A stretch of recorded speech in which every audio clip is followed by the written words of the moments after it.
সুমিনা আঙ্গুন হিরম পয়সা ঠেকা তোমার বাবু ইস্তা পয়সা গুনতাছে 10,000 টাকা নিও না। কি করবা? কেমন নাই তোমার গরু জন কিন্তু গরু টেয়া দেন না ব্যাপারে রে। ও হো দেন তো না বই আব্বা ঠিন 10,000 টাকা চাই এ নদী আহিগে নো দেখা যায় গুনলা কত দিয়েছে টেহা নে 60,000 আব্বা 10,000 টাকা দাও করছ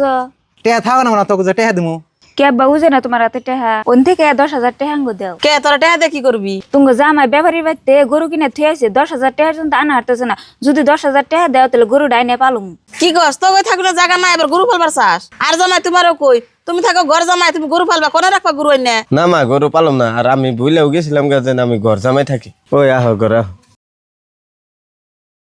ওই জামাই বনাঙ্গ খারাপ পাইলো খারাপ পাই গিয়ে খারাপ পেলে তাই কি ওরা বাড়ি থেকে গেলে আমরা বাসি ওরা যদি বাড়ি থেকে খারাপ পাইয়া জায়গা তাহলে তার ভালো হইল আঙ্গ ও বোতলে বড় বাইরে টেহা দিতে থেকে ন যাই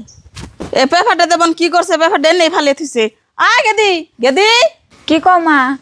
এ পেপারটা মাটিতে ফেলাইছ তুই জানিস না মাটিতে পড়ে থাকলে এটা নষ্ট হবো জানি জানাস যদি তাহলে মাটিতে ফেলাই থুইছ কে এমন ডকের কাম করে দেখে হরি হসুর নাকি মিলে খাই আর নাই ওইসে মা কথায় কথায় আমার আর খুঁড়া দেন রাখবো না আমি বুঝছি তুঙ্গ বাড়িতে রয়েছি দেখে আমরা বেশি হয়ে গেছি আজকে তুঙ্গ বাড়িতে থেকে জামগা